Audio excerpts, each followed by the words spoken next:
Joan of Arc, a name synonymous with courage, faith, and sacrifice, was born in the early 15th century in Domremy, a small village in northeastern France.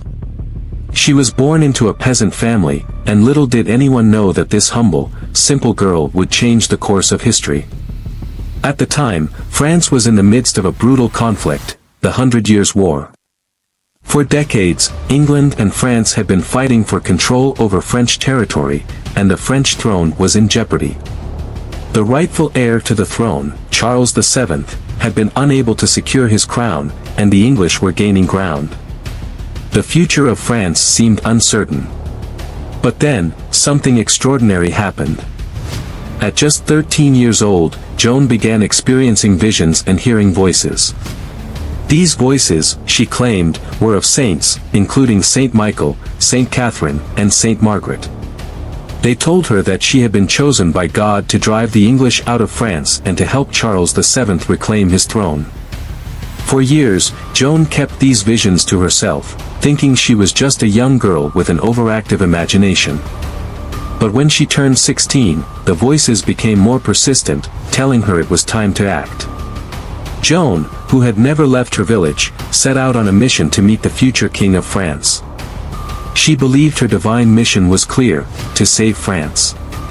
The journey to meet Charles VII was perilous for a young girl alone, but Joan was determined. She traveled through enemy territory, evading English forces, and finally reached the court of Charles VII in 1429. She told him about her visions and her mission. At first, Charles was skeptical, but he was desperate for a way to turn the tide of the war. Joan's confidence and conviction were so strong that Charles agreed to put her to the test. Joan was given an army of soldiers, and she began to lead them toward Orleans, a city that had been under siege by the English for months. This was a pivotal moment in the war. Orleans was strategically important, and if it fell to the English, the French would lose all hope of regaining their kingdom. Joan's mission was clear: lift the siege and inspire the French people to fight for their country. When Joan arrived at the gates of Orleans in April 1429, the French troops were demoralized. They had been stuck in a siege for months, and morale was at an all-time low. But when Joan arrived, something remarkable happened. Her presence gave the soldiers hope. She was not a seasoned military leader, but her faith and unwavering belief in her divine mission were contagious.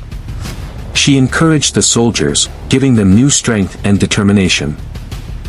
The siege of Orleans had lasted for months, but under Joan's leadership, the tide began to turn. She led daring attacks on English positions, and within just a few days, the French forces broke the siege. The victory at Orleans was nothing short of miraculous, and it sparked a wave of enthusiasm across France.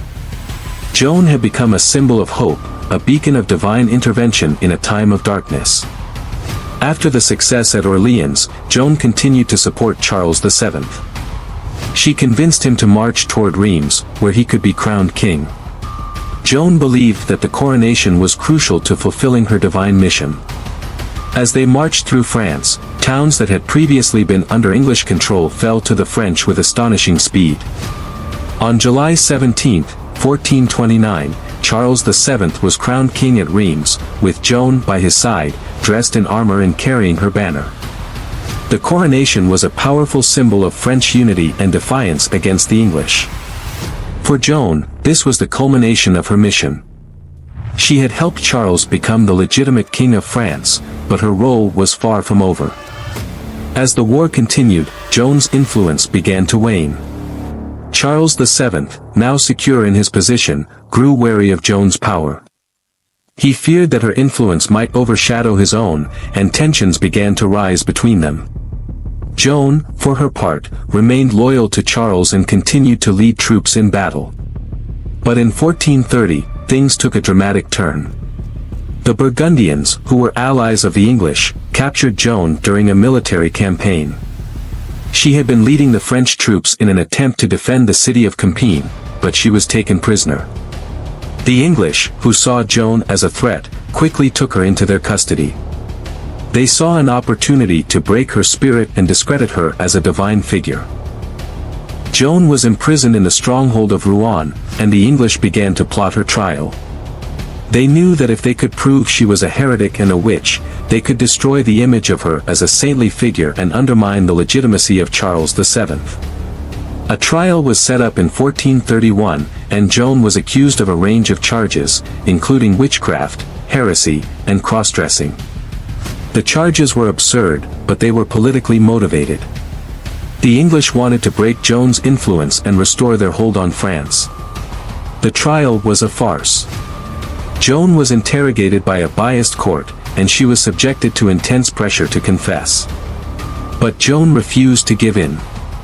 She stood her ground, insisting that she had been sent by God to fulfill her mission. Despite the constant threats of torture and death, she remained unwavering in her faith. The court's tactics were cruel. They attempted to break Joan by subjecting her to psychological torture, including threats of rape and physical abuse. They tried to trick her into confessing, but Joan remained firm. She even answered their questions with remarkable wisdom, deflecting their attempts to discredit her. When they asked if she thought the angels she saw were wearing clothes, Joan famously replied, "Do you think God cannot give his angels clothing?" Her wit and resolve during the trial amazed many, but it wasn't enough to save her. Finally, on May 30, 1431, after months of torment, Joan was sentenced to death. The English wanted to make an example of her. They wanted to show the world that she was not a holy figure but a fraud. Joan was burned at the stake in the market square in Rouen, her hands bound and her body surrounded by dry wood. As the flames rose, Joan's last words were a prayer to God, asking for forgiveness for her sins. Her death was a tragic and painful end to a life that had been filled with extraordinary accomplishments. But Joan's story did not end with her death. Her martyrdom sparked a renewed sense of unity and purpose among the French people. They rallied behind the memory of Joan and fought with even more determination. Over the next 2 decades, the English were pushed out of France, and in 1453, the war finally ended with the English defeat at the Battle of Castillon.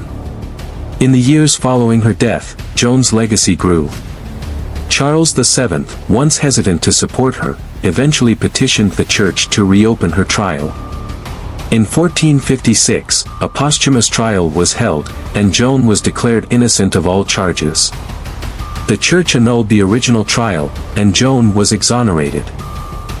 In 1920, centuries after her death, Joan was canonized as a saint by the Catholic Church. Today, she is celebrated as a hero of France and a symbol of courage and faith. Statues of Joan of Arc stand in many places in France, including at the Notre Dame Cathedral in Paris.